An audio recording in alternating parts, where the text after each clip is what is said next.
something bad to us, we are going to do things to you that have never been done before. We the people tell the government what to do. It doesn't tell us. We the people are the driver. The government is the car.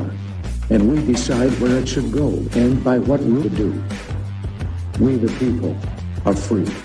And I hope we have once again reminded people that man is not free unless government is limited.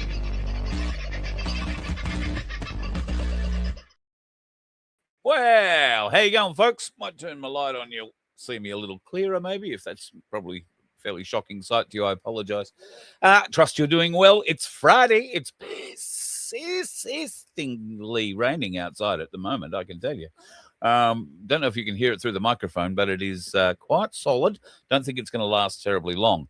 But rain in my part of the world is the least of people's worries. There is a lot of rain in various other parts of the world. We'll talk about some of that this evening because it's going to affect one of us. Before we get into the people that it's going to affect, let's bring up the waving wonder because he's one of the people it's going to affect. How are you, buddy?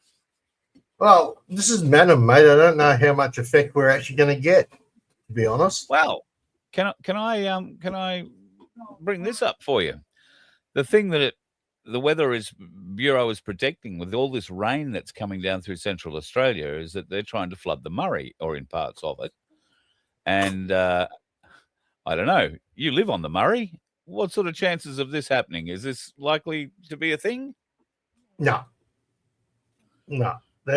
I heard 130 mil, maybe at max at the best of places. That's not enough to put enough water back into the Murray to flood it. Not like we had the real floods. That needs to come from deeper up in the States through Victoria, etc. So no.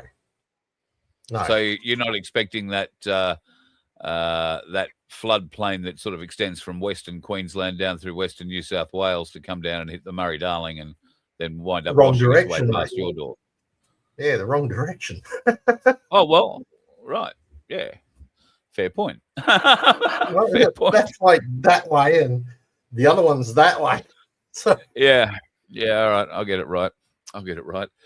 All right. Well, before we move on to nice things, I'm going to move on to a horrible thing that is going to have what some may term a nice outcome. Last night, I introduced you to Mr. Stevens and Mr. Andrews. These are the two absolute morons who abducted a gentleman and took him off, 85 years old, wound up killing him, but not before they tortured him. Wound up cutting one of his fingers off with a handsaw. Now, these two extremely high criminal intellects were caught fairly easily. I mean, the only thing they didn't leave at the scene was their wallet. It was beyond stupid. They couldn't figure out how to burn a car properly.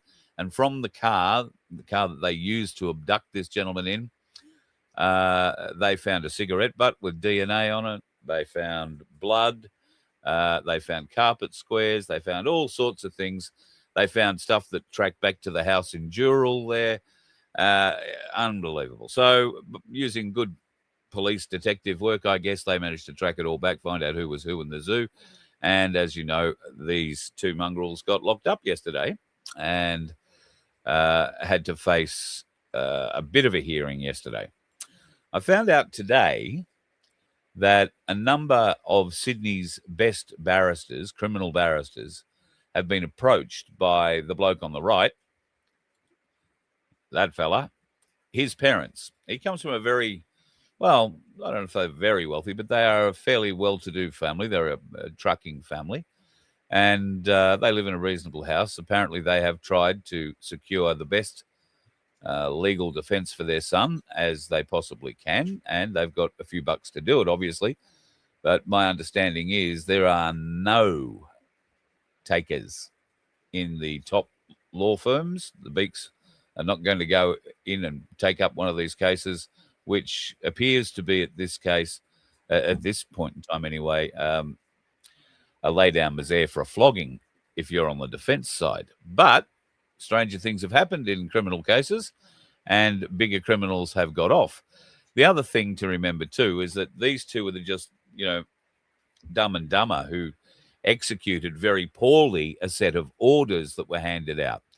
Now, who issued those orders and who supplied the address? Who gave those details to Dumb and Dumber? Those are questions that are being answered right now, but not necessarily, I don't think, in the police stations of New South Wales. The criminal underworld of New South Wales has come out in the last 24 hours and made it very clear that those two gentlemen, should they be convicted of this crime, will not live to see out their sentence. They have made this an open statement. To abduct what they term a civilian, and an elderly civilian at that, is a mistake, but it was a mistake that could have been rectified. It was very, very, very early on in the piece that police started reporting that it was a case of mistaken identity, that Dumb and Dumber had gone and extracted somebody from a street that did have family members of a reputed Sydney underworld crime family living on it. Now, that house was apparently 3 doors away from the old bloke who had his door kicked in, and these two idiots stormed in, along with another person, I think there were 3, then dragged him out to the car and took him off. Now, there is no suggestion that any of the family of the crime syndicate member, supposed alleged crime syndicate member, are involved in any criminal activity or anything like that. It's, in fact, his parents. So they are quite elderly. But you can see that somebody decided to go and kidnap an elderly gentleman, presumably the father of this underworld person, and hold him for ransom. And they got the wrong bloke. Wow. That's not good. That's not So good. why? Sorry? So if the underworld crime family didn't get touched, why are they coming out to get them? Because they had the opportunity to give him up, to let him walk away. Okay? It didn't have to turn, because this sort of a crime makes professional criminals look really, really bad. All right? They wouldn't. Sorry. Well, professional criminals don't go around slaying civilians. True. If you are being shot by an underworld killer, you are likely involved somewhere in the game. You've done a deal. You've sold drugs and haven't given the money back. You've done something to attract their attention, right? But in this case, this poor old bugger was just a civilian, and the two fools that took him had the opportunity to let him go. Just put him out on a street corner somewhere and let him go when they realized they'd made the mistake. And they must have realized fairly early on, as I say, the police were onto it right from the word go, that he was not the person they were looking for. And they tried to get that out through all the Sydney media outlets as early, because he was abducted at 5 o'clock in the morning. And I know that certainly the ones I've spoken to, but I assume every of the FM radio stations had been contacted by 6 a.m. to make sure they had it in the news saying there is a case of mistaken identity. He's been abducted accidentally or incorrectly. So this makes professional criminals, the real underworld, the real criminals, look very, very bad. And at the moment, those real criminals are suffering a bit of a crisis of their own. As I spoke last night, people are hiring children, these idiots, to go and do jobs. This job apparently worth $35,000 each. Whether that's to 2 people or to 3 or 4, I don't know, but $35,000 each. But that was renegotiated because there was some trouble with it in the end, down to $30,000. Well, if they got paid for it, I'd be amazed. In fact, I wouldn't be at all surprised to find it was big crime syndicates in Sydney that help police find these locations, like the property in Dural and that kind of thing, because they don't abide this kind of crap. Believe it or not, big criminals have a code of honor.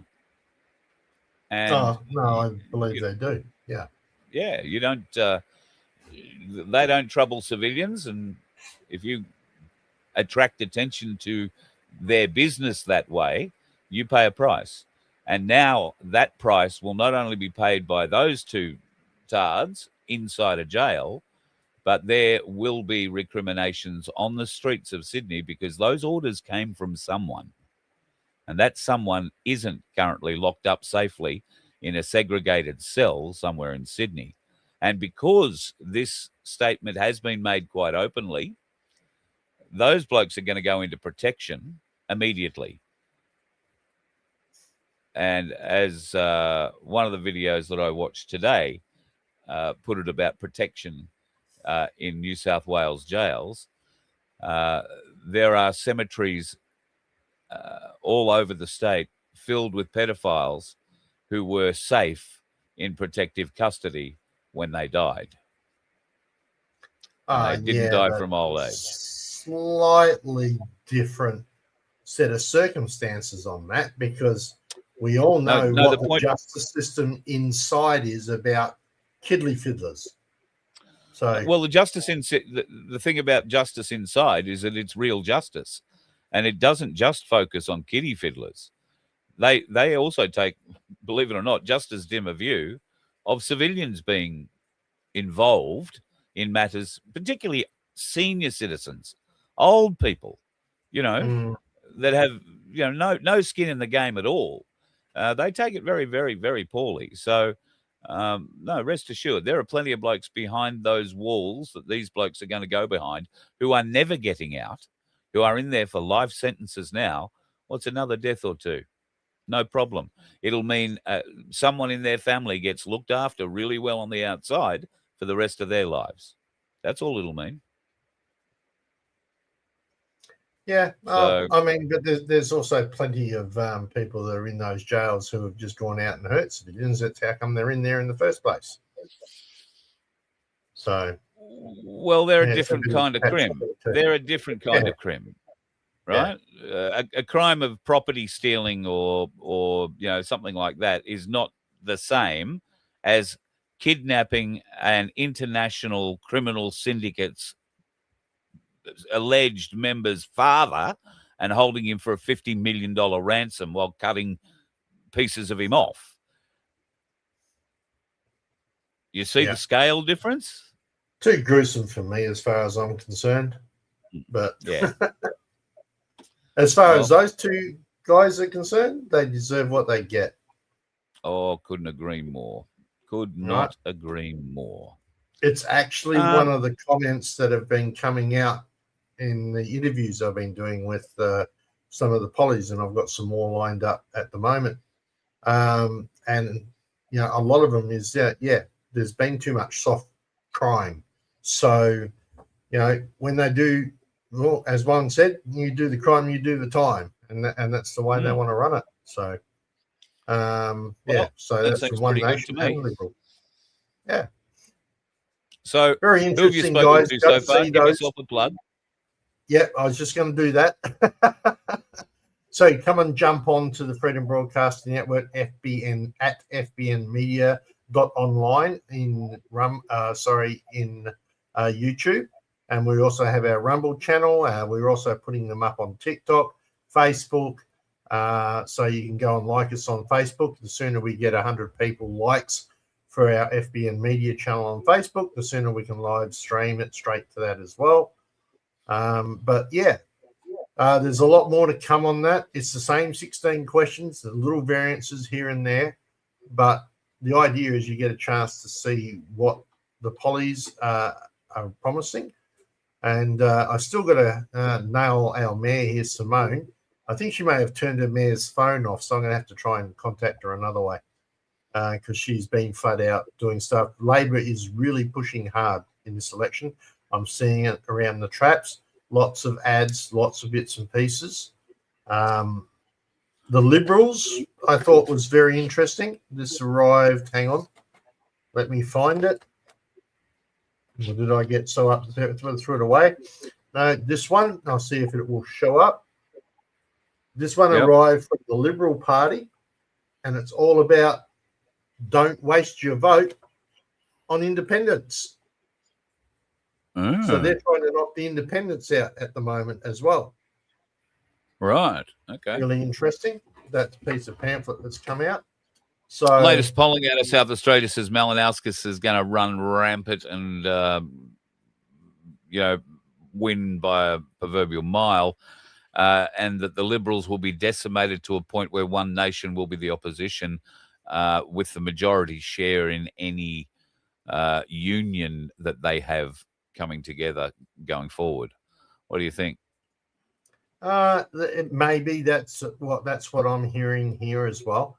I mean, I spent today in Adelaide, and so now it's Adelaide, so I'm exhausted.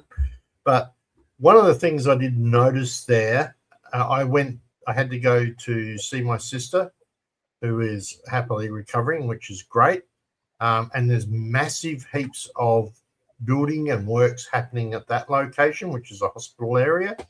Mount Barker, went to Mount Barker for drop someone else off for appointment because I was chief taxi today, and there's massive buildings happening at the Mount Barker Medical Centre over there as well. So there is lots happening in that medical area that I think Labor is responsible for. So they may, in fact, do quite well in the election. Do I agree with all their laws that they've put out? No. But right, I think they have a fairly strong showing, and I'm trying to be as neutral as possible. That's not where my ideals land, but I think they will do fairly well. And as long as they don't win every seat, I'm going to be somewhat happy, because that could be an issue. Can you imagine all 47 seats of the South Australian government all being owned by Labor? Where's the opposition? There is none. Right? None. That would be disgusting. Mm. So, people of South Australia, that can't happen. So choose your preferences wisely. Right? Yep. And you'll be doing a preferential voting lecture before the election, I'm sure. You can't use marbles. I think Topher Field has a copyright on using marbles. You may have to use ping pong balls or something. So no, I'm actually going to. We're going to do a couple at my place, Manham, and it's a non-partisan type thing. Just shows how preferentials work, and I'm just going to literally do it using 100 sheets of paper. Yeah, right. Right. So, and showing how the votes will move and how the two preference thing works out and why they call it so early. That's what I'm going to show for the Legislative House. And I'm going to show the difference it makes when you take that 100 people with 100 pieces of paper and you take away 16 of them because they didn't bother to vote. Because that's 16%. That's what happened in the last federal election. So toilet paper. What? Yeah, I like that. Toilet. Yeah, I should use toilet paper. That's exactly the way to do it. Idea. I like that one.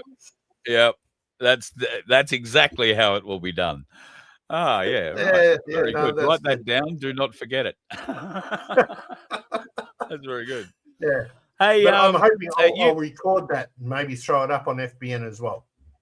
Yeah, beautiful. Now, you're the IT guru in the family here.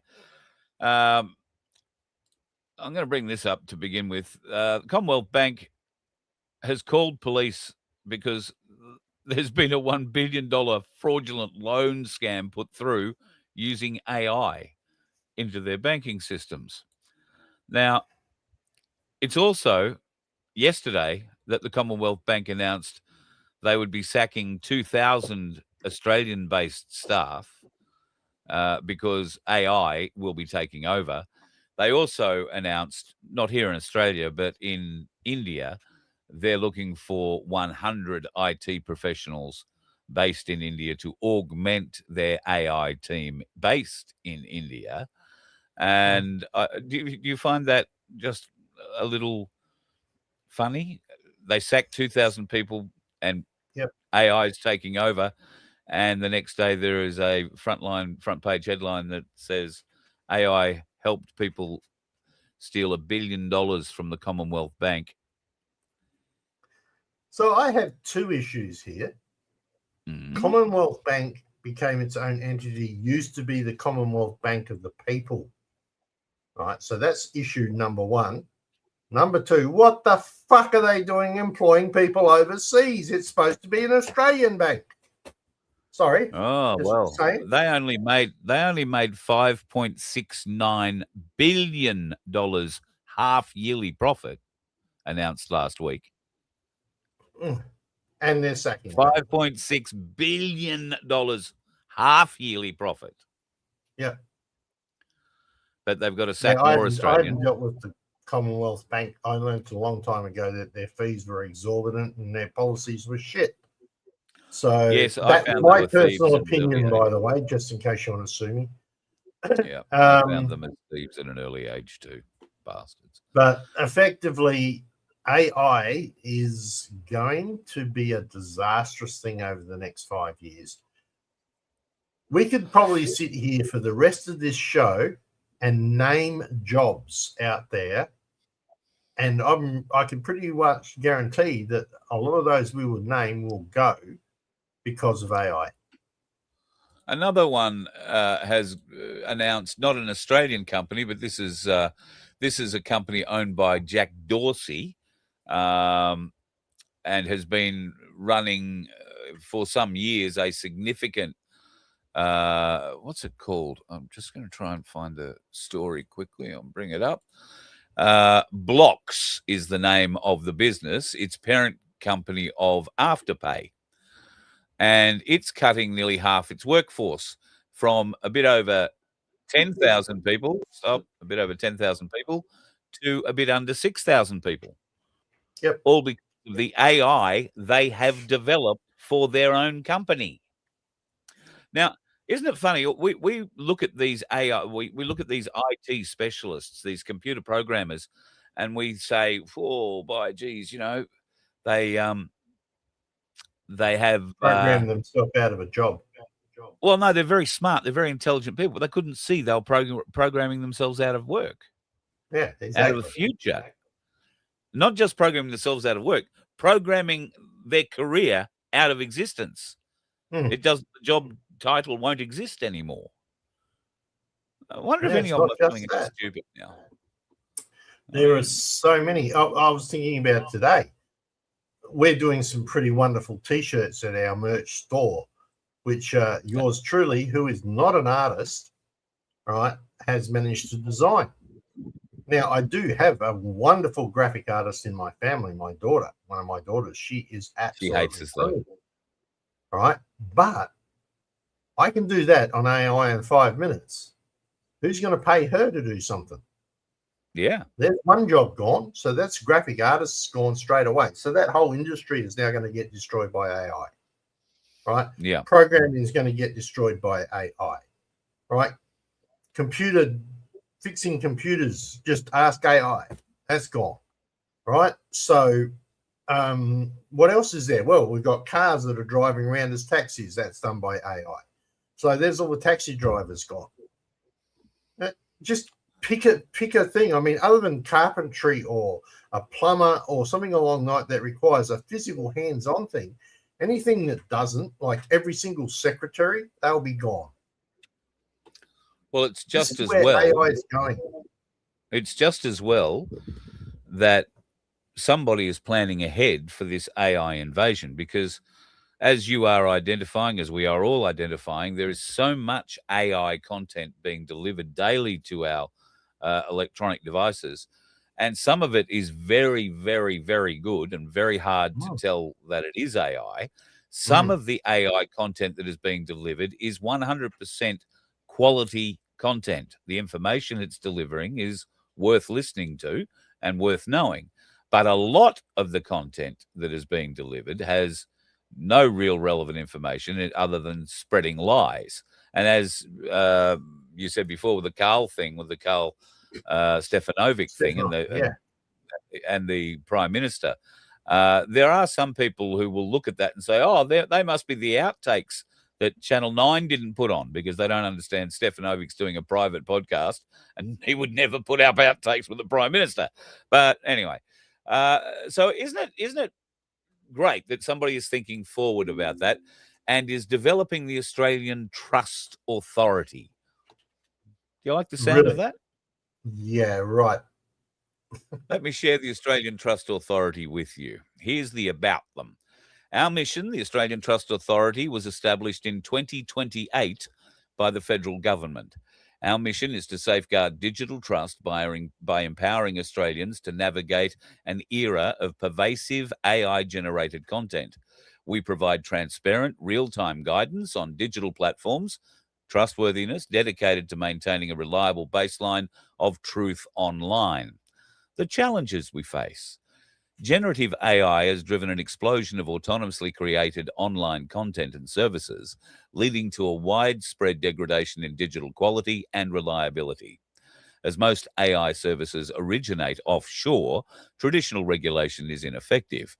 The ATA was formed to help Australians discern truth in this new reality, focusing on empowerment over prohibition. How we operate. This is where it gets interesting. The ATA operates on 3 pillars: monitor, assess, and advise. We monitor AI content trends and our truth oracles. Told you it was getting interesting. Our truth oracles meticulously assess individual artifacts, that is, online content, to determine their origin, human or AI. This data generates hourly digital content advice levels displayed on public signage. We collaborate closely with the ACCC, the ASD, and the AFP to support consumer protection. Would you like to see one of those signs? That's what the sign looks like. Would you like to see what it looks like with its little monitor? That's it today at Franklin Square in Tasmania. I want to thank Black Sheep because Black Sheep did a little run for me today after I was advised by Katrina, who's in the chat, her other half, about this rather strange phenomenon and signs popping up around Tassie. Now, Katrina's hubby, Justin, is this brilliant photographer. He's got an amazing hot rod book out, which I haven't got close at hand to show you some pictures of. It is one of the best hot rod books ever. If you want a copy of it, I believe it's been going into a second print. There are so many people who are keen on it. Email me. I'll hook you up so you can get in contact with that. But at any rate, he's the one who put me onto this, and Black Sheep happened to be out and about on the motorbike today, so I sent him on a bit of a trek, and he happily popped around and gave us a bit of a look. This is the one at Salamanca Markets. So there are 2 of them within a fairly short area, and you can see the sign there is popping up showing, now what have I done here? I haven't loaded up the sign that tells you what all that is saying. So hang on a second, let me try. Although while you're busy chasing that up, I have to love the fact that it's very analog. Somebody's going to go up and turn the knob.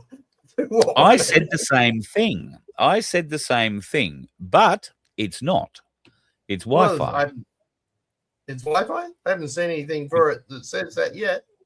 No, Paul, Black Sheep went and had a look because he had the same thing, and he swears it's Wi-Fi. So Wi-Fi controlled. Our vision, we envision an Australia where citizens are confident and capable in the digital world, able to identify and navigate AI-generated content. The ATA strives to foster a discerning and resilient online community, ensuring that what's real online matters and that trust can still be found. And there's an email address to go and check it out.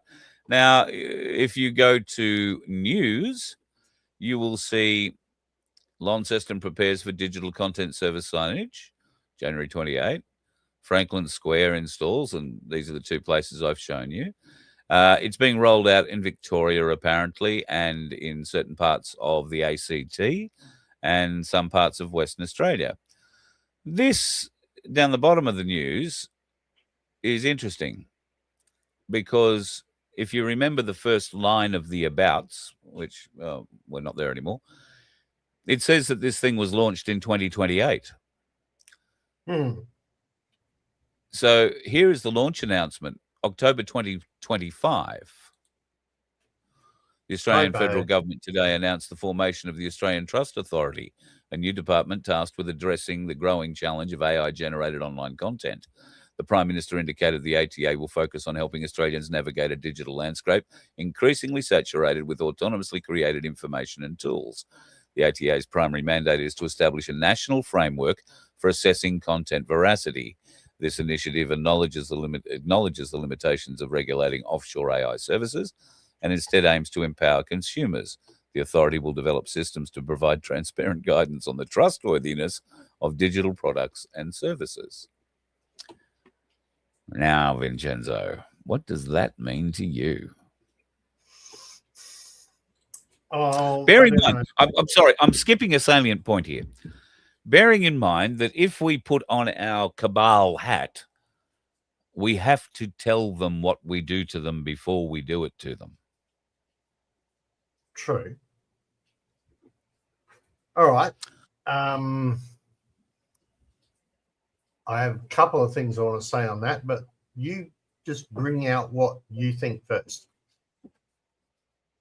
No, I've done all the research. You tell me what you're thinking. All right. So the funny thing about this is that they're going to use AI to determine AI. So that's the first part about it. Secondly, the massive amount of processing power that would be required to look at every artifact that lands on the web every single minute of the day would be humongous. Thirdly, we did a bit of research on this on the way to Adelaide this morning, and we determined that it is .au site is not a government website because it doesn't have a .gov.au on it. Well, the government haven't announced it yet. It doesn't do that until October 25, 2028. Well, so you reckon that's October 25, 2028? Sorry, I missed that bit. Well, that it says federal government unveils Australian Trust Authority to combat digital disinformation. They didn't do that on October 2025 or 2024 or 2023. Yeah, but do you trust that to be truthful? Oh, Vince, you're showing your discernment skills. And it's not a matter about trusting whether it's truthful. Isn't there some kind of a logic hiccup when I tell you that this thing was established in and listen to the wording. I'll go back and put it back up on the I picked it up earlier today as well on the front page. I wonder if the other listen to the wording. The Australian Trust Authority was established in 2028. That is the first part by the federal government. First line. Was established in 2028. Now, if I go to news and scroll down the bottom, federal government unveils Australian Trust Authority to combat digital disinformation, October 25. So that must mean October 2025. October 25, 2028 is when they propose to launch this. Unless there's a typo at the top and that's the wrong date. No, there is no typo. Well, it's certainly not in the future, and it's not someone come back from the future to tell us. So, I mean, yeah. Okay. I personally, it's an interesting concept, and I love the signs that's like fire danger will be. All right. Fire danger signs are probably more useful than one of those, to be honest. Right, because at least they're telling you the truth about the fire danger here. How do you determine just how much crap, misinformation, AI integration has occurred on any single day at any given moment, considering that anything can be created, put out, and done in half a millisecond? And could be done. And you're not pointing to what's false. You're just saying it exists. You're not pointing to what's false. Are you? But what if you were pointing to something that was false? Will this AI be able to discern the difference between the verbiage used or the overall tone delivered. Well, and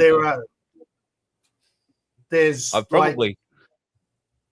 I'm sorry, documents keep that going. are being taught by like now where they're using Google Docs, etc. For instance, to actually check students' work when they're submitting assignments. I think I talked about this before.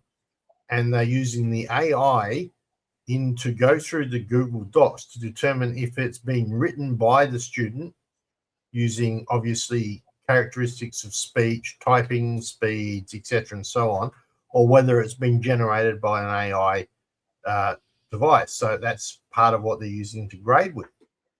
The other part that I've got with that too, which I'm probably going to talk about tomorrow night on CoinSpot with Mark, if I can ever collar him and if I'm finally available, because we've missed it for 3 weeks, is that there's a business opportunity here that's no one There is a significant business opportunity here. However, we haven't actually approached what I think is the lurgy in the loom. All right, let's get back to the lurgy. Trust Oracle. Yeah, that's just a massive Oracle database and information learning system. That's not uncommon. There's lots of Oracles around. So we'll be trusting our learning to AI. Yeah, pretty much. Yeah, exactly. Okay. Yeah, it's AI looking after AI, mate. This is what you get when you go to the jobs page. The Australian Trust Authority is building a nationwide network of individuals dedicated to defending truth in the digital age. As AI-generated content rises, our truth oracles are a vital line of defense, distinguishing human-created content from autonomous digital output. This is a unique opportunity to contribute directly to national digital integrity. What is a truth oracle? A truth oracle meticulously reviews artifacts or online content, like news articles, social media, and websites. Your primary task is to discern whether content originates from generative AI or a human. Truth oracles use a specialized game-like interface, contributing real-time data and forms the national digital content advice levels displayed publicly. So it's saying that it is like you're playing a video game here as a truth oracle, and your answers, I presume, with any others doing the same sort of thing, go to where that needle's going to go in the display. Why this role matters. The proliferation of AI-generated services degrades digital trustworthiness. By joining the ATA, you directly participate in a groundbreaking effort to restore and maintain digital truth. Your work empowers consumers, supports government agencies, and strengthens Australia's resilience against disinformation. That indicates to me that it's a human doing the truth oracling, not AI. Would you agree? How to apply? That is what that tends to suggest, yes. Right. The ATA maintains a local Truth Oracle office, often co-located with knowledge institutions like museums. For opportunities in Tasmania, please present yourself in person during business hours to the Tasmanian Museum and Art Gallery in Dunn Street, I think it says, in Tassie. And if I must have removed them in my haste as well. I was going to bring it up and show you exactly where that is. Oh, there it is on a Google map. So that'll give you an idea, if you know Hobart at all, where the Tasmanian Museum is. So you are to apply in person at the Tasmanian Museum and Art Gallery. So today I sent Black Sheep off to the Tasmanian Museum and Art Gallery to apply to become a truth oracle. He's a bloody legend. He is a bloody legend, this bloke. Folks, he doesn't get in the chat very often, but please share the love with Black Sheep, because I pick up the phone and I've asked him for all sorts of things to help me out with over the time.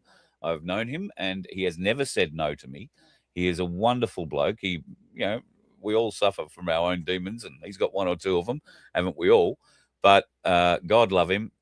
he has gone out to help us today discover the truth about what all this is. So he fronted up at the museum and basically said, "Oh, I want to be a truth oracle." And so they pointed him in the direction of a display, a show, an exhibition put on at that Tasmanian museum by this bloke, Johnny Scholes, and the Department of Truth. This is what Johnny looks like. Lovely bloke. He's a well-known Tasmanian artist, and he has done some work for this particular museum before.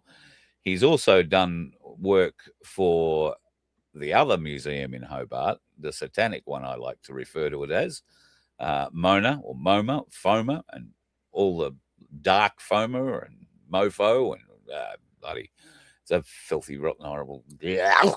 But at any rate, he's done some work for the devil worshippers in Hobart as well. At this point in time, though, if you go in, you'll be walked into a darkened room and you'll be sat in front of a computer where you will see the kind of videos you get on YouTube, doom scrolling. And you will be asked to decide which one is real and which one isn't. There are 5 of them per reel that you sit down and do. Black Sheep tells me he did half a dozen of them or so, and said you could sit there and do them all day. But I guess what it's trying to do with that is the people that go through and contribute by playing that walk-through video game. And that's what he said. It's like playing a video game. You've got to walk through and interpret different pieces of information as you come upon them. And it's in a post-apocalyptic world. So interesting now that we may be going to war with Iran, or the Yanks might be going to war with Iran at least over the weekend. That could be another catalyst for what's happening on Sunday, Monday. I think it's more likely that the gold, silver, or particularly the big silver issues are going to be the catalyst for the crash on Monday or Sunday, Monday that we were talking about last night. But it could be something like that. At any rate, back to this. If you go and sit down at those computers, and they are going to be set up in various towns and cities around Australia, this is going to be a touring exhibition to a point where parts of it will be set up in Canberra, in Queanbeyan. I believe it's going to be set up in various parts of Melbourne, a couple of places in New South Wales. And everybody who goes through will be contributing to the overall believability scale on here. So use caution, be skeptical, assume inaccuracy, presume deceit, and stay offline. It's that bad. So aside from it raising some rather interesting forward projection questions, I believe it to be an art installation more than a projection of what is going to happen to us in the future. Although I fully believe that our e-safety commissioner could look this up, and the link is in the description of the show, folks, trustauthority.au. And with Vince's help this morning, I went through the back end of that quite considerably. We know a great deal about Johnny Scholes today, can I tell you? I know more about the man than I ever thought I'd ever know. And I also know he's not replying to emails. So yes, if you come across that in Victoria, New South Wales, ACT, or Tasmania, take a picture, let us know, and go and do it. Let us know what it's like. Help train the AI. Help train the AI. That's exactly what That's it's what doing. You're doing. If there was such a thing, if he was using a proper Oracle database system, and not just human oracles, which is right, you'd be helping train the AI on what is and what isn't, and what people see and what they don't see. So just that, and that's one opportunity where you can get some work. Okay, obviously not paid from the looks of it, but there's another point here, because there's so much of this ability to imitate real people nowadays and have them say what you want them to say, etc. So on. How are people going to be able to determine what's the real video? Is this really a Carl and Vince doing a show tonight? Is this a real video?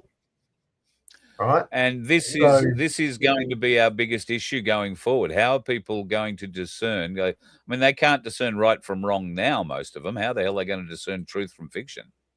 Yep. And you're frozen, Carl. Okay. Right. So you can keep speaking. You're okay. Your speaking is fine and you're just sitting there. Oh, no, you're back. You're looking wondrously up into the air. That's because I was trying to be a bit sneaky and edit a photo that I want to show you. It was one I thought I'd sucked in earlier, but hadn't edited. So the breakdown on these conditions, if you like. So that tells you what those conditions will be, if you like. Use caution, navigate with awareness, maintain a healthy degree of skepticism, double-check sources for important information, be mindful of generic or repetitive content patterns.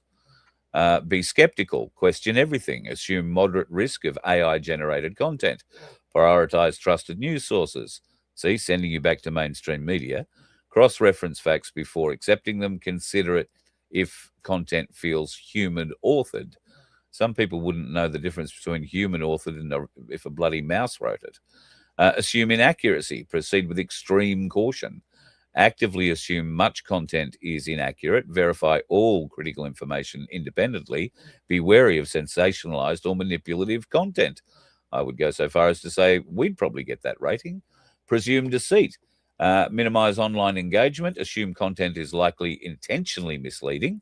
Drastically reducing reliance on general online sources. Stick to verified, known human curated platforms. Be extremely vigilant about scams or fraud. And finally, disengage from social media or the digital world. Highest risk level, pervasive, harmful AI content. The safest option is to avoid online activity altogether. Rely on real-world interactions and trusted offline sources. I think it has some good intentions to it from that. There's some good advice in that. Yes. Yeah. Yeah. So I do have one thing to say. Where's the little coloured one chart that says everything's okay? I should go and get that the wasn't Hitchhiker's there. Guide. Everything in that chart was negative. Good advice, but everything was negative. There's nothing there to say, yep, that one's okay. Isn't the first one, use caution? That's sort of positive, isn't it? Well, maintain a healthy degree of skepticism. That's probably not we too all got positive. that now. Tell me who doesn't have that now. Well, I suppose 50% of the population. Anybody anyway. who asks ChatGPT or Google for an answer to a question, I suggest. Oi, watch it. I do that all the time. But, yeah, well, I'm doing it a bit too. There is no positive, right? And you got to think about it. It's every single video, every single post, every single voice, every single written word, right? Every picture can be done by AI now today. And it is, in the last year, it has progressed so much. And tomorrow night, after I do a little bit more investigation, as I was saying, there's a business opportunity here.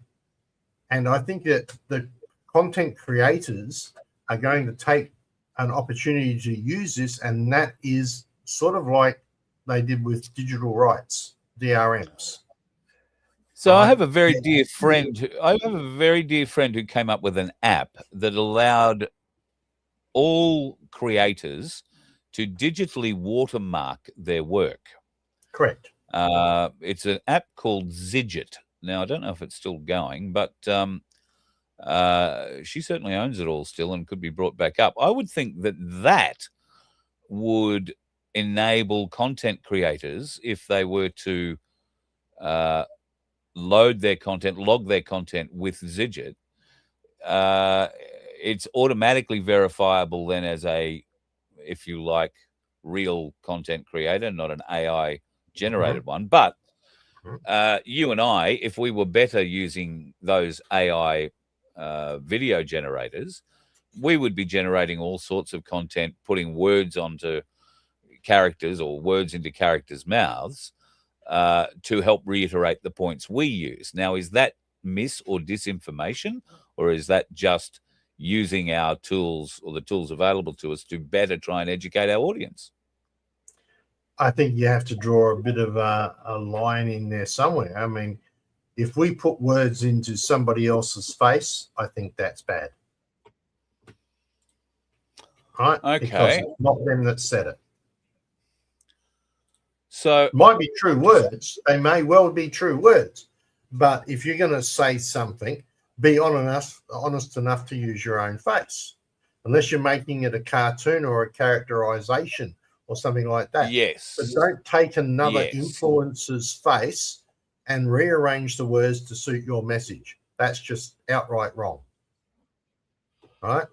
I'm going to 100%. You are 100% right. I would agree with that. I'm going to throw a link into the chat right now. I'm sorry, folks, it's not in the description. Unless we can I figure out how to change that later, Vince? Can I add this? Yeah, we can edit that and chuck it in afterwards. Okay. So I'm going to throw this up into the chat right now. This is a link to a YouTube channel. It's a if you're into gold and gold hunting and watching and rushing and all that sort of stuff, pardon me, you'll be familiar with a bloke called Dave Turin. He's got a new show out which is entirely AI generated. He tells a story as a particular part of the historic gold mining history of America, and the entire thing is AI generated. This is the way that a lot of content is going to go in the future, because you don't have to pay actors, you don't have to pay cameramen, you don't have to pay crews. You just tell a machine to build it, and it builds it. So if you want to see just how good that sort of production can be, go and check that out. It's AI, and if you like that cartoonish or semi-cartoonish look that I remember, the first sort of AI-ish, cartoonish kind of semi-reality thing I remember is a movie called Beowulf or something like that, which was drawn, for the want of a better term.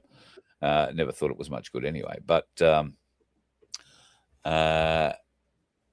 now this is really improved. But this will give you an idea of just how good it is. There is also the latest one, which I only watched this morning.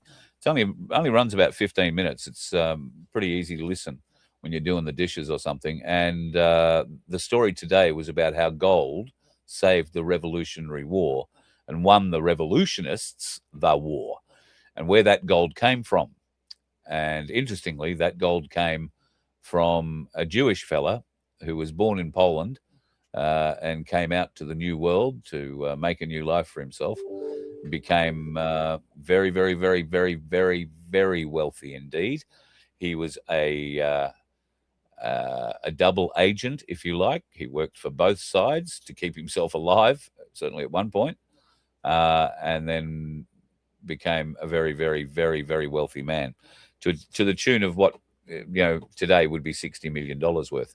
And he gave it all back to the revolution in the form of gold. He funded them. That's how he managed to keep them alive. But that story will be told, and there's a few interesting little links in there if you want to learn about precious metals and the history of that, and why what's happening at the moment is in the real precious metals market so interesting. False flags have all used AI for ages. Yep. There is some suggestion that half the stuff you saw coming out of the American Congress on the day that the supposed riot took place there, when Trump said they were all marching down, and they all filed through the Congress and had to look very politely, the fellow with the horns and all that. There is AI generated content out now suggesting that all that was AI generated, all green screened, all done from a second studio somewhere and punched in Don't believe a word of it. So yeah, there's AI is going to be the biggest challenge that we have going forward, because eventually someone like that e-safety commissioner is going to have to stand up and say, we need to figure out the shit from the truth here, because we're being, the amount of shit AI that can be produced in minutes. All right. They see a story on a news service, a newswire that pops up, and people can regenerate those stories into AI schlock within minutes and have not one story, but 10, 12, 15. The Asian guy that so many of those people following Silver at the moment, he's got 27 channels.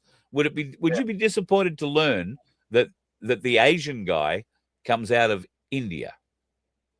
No, not at all. That wouldn't surprise me. And shout out to AJM Pipe Master. Thank you for the $10. Yes.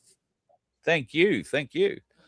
So, yeah, India is where the Asian guy and the market watcher and the bloody this and the that and the other thing and the 27 other names he goes by, they're all generated out of India. So there's an Indian AI, presumably programmed by a bunch of Indians, generating an Asian guy with an American accent pretending to be in New York, telling us about what's going on with the silver world. Yep.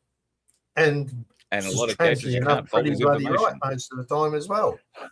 I know. But, yeah. So take where would that go on that bullshit meter? Is that the first one or the second one or the third one? Where do you? Well, I mean, there are a lot of people who still say he's real. Yeah. Well, the interaction. To look at him, to watch him, to see the interaction. I mean, a lot of AIs, you'll see a regular hand movement, or you'll see regular something that looks regular. His is so much more natural, and it's actually kind of scary how good he is. Yeah, it's I would say that's the best AI generation I've seen on a consistent basis. It's very, very good. Very, very good. All right, well, we've just about prattled away for an hour. What are your plans for the weekend, big fella? Well, I want to try and do this show on a possible blockchain option that may be coming up, which actually involves AI and who is real and who is not on the blockchain. It's about a way of protecting the developers and the creators. So I'm going to be diving into that. So that may be something that's worth it, because that's an area in the market that's not being sort of covered at the moment. So there might be a possibility on that. So we'll discuss that on Coin Toss tomorrow night, providing I don't sleep all day. Outside of that, I'm going to try and get all the rest of these appointments booked. This week's been just mayhem with personal businesses and appointments that were already pre-made, etc. But yeah. So outside of that, the next week will be a little easier for you. Well, no, I just got told what one of my son's schedule are, and I'm taxi driver for 2 more days on that one. So plus March is not a good month for me. Right, they have to hold an election in March, because March is not a good month, because I have 3 children with their birthdays within 13 days of each other. Well, nobody says you've got to go and buy a present for everybody voting. I wasn't talking about that. I'm just talking about my children. 3 birthdays in 13 days. Okay. So, well, we know about which time of the year you got lucky, don't we? Anybody wants to do the maths on that, feel free. Well, it had nothing to do with election either. So maybe it was a rainy month. Yeah. No, I'm thinking, no, there's a regular celebration 9 months prior there somewhere. We've just got to do the math and figure out what the party was. Yeah. All right, mate. Well, you have a bloody good one. Thank you for everything you do. With that, I have to do the one and only thing that I can do now that he's tried to embarrass the shit out of me, and that's say bye. Love you, brother. You know that. And you too, folks. Love you too. Be safe. It's going to be a wet one in many places around the country this weekend, particularly in Queensland and New South Wales, in parts of South Australia, and I believe in parts of Victoria. It's going to be raining tomorrow. So if you are going to be out and about in it, be safe. The dickheads don't identify themselves, at least not until after the crash, and you don't want to be involved in that. Stay away from it at all costs. Be safe on the road. Avoid the dickheads. We'll talk to you soon. Bye-bye. You let one ant stand up to us, then they all might stand up. Those puny little ants outnumber us 100 to 1. And if they ever figure that out, there goes our way of life. It's not about food. It's about keeping those ants in line. That's why we're going back. Does anybody else want to stay? Let's rock!